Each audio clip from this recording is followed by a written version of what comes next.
Bismillahirrahmanirrahim. Assalamualaikum warahmatullahi wabarakatuh. Perkenalkan, nama saya Bebini Januarni. Di sini saya akan menjelaskan tentang polymerase chain reaction atau PCR. Yang pertama ada pengertian PCR. PCR adalah suatu teknik sintetis dan amplifikasi DNA. Teknik PCR dapat digunakan untuk mengamplifikasi segmen DNA dalam jumlah jutaan kali hanya dalam beberapa jam. Jadi, PCR ini dilakukan untuk memperbanyak sel DNA, hanya dalam beberapa jam saja. Kemudian ada sejarah PCR. Pada tahun 1983, Dr. Kary Mullis menemukan PCR. Kemudian 2 tahun setelahnya, pada tahun 1985, PCR dipublikasikan pertama kali oleh Cetus Corporation. Kemudian 1 tahun setelahnya, pada tahun 1986, tek polimerase yang telah dimurnikan digunakan dalam proses PCR pertama kali. Kemudian pada tahun 1988, Perkin-Elmer memperkenalkan siklus thermal otomatis. 1 tahun setelahnya, pada tahun 1989, sains menyatakan bahwa tek polimerase dinyatakan sebagai molecule of the year.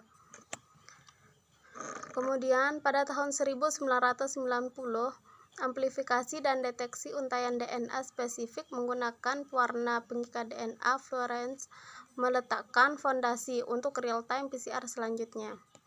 Pada tahun 1991, real-time PCR dikembangkan menggunakan polimerase termostabil tunggal, memfasilitasi tes diagnostik virus RNA. Kemudian pada tahun 1993, Dr. Kary Mullis mendapatkan penghargaan Nobel di bidang kimia untuk memahami teknologi PCR. Selanjutnya ada prinsip PCR. Prinsip PCR itu memperbanyak DNA menjadi lebih banyak dari DNA target. Ada 3 proses. Yang pertama pemisahan atau denaturasi, yang kedua ada penempelan atau annealing, dan yang terakhir ada pemanjangan atau elongasi. Di sini ada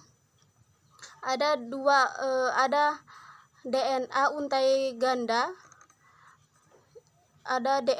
ganda, kemudian yang berwarna merah ada DNA primer, dan yang berwarna biru adalah nukleotida.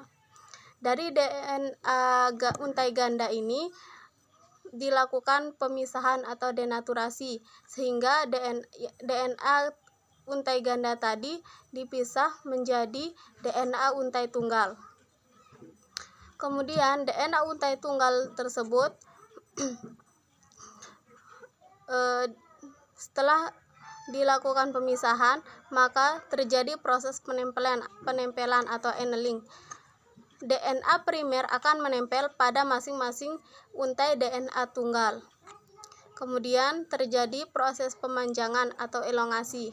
Pada proses ini, DNA untai tunggal akan menangkap nukleotida yang terbebas sehingga akan terbentuk sekuen DNA baru. Dan proses ini akan terjadi terus-menerus hingga mendapatkan DNA yang lebih banyak dari DNA target. Terakhir ada manfaat dari PCR. Yang pertama, digunakan dalam penggandaan DNA.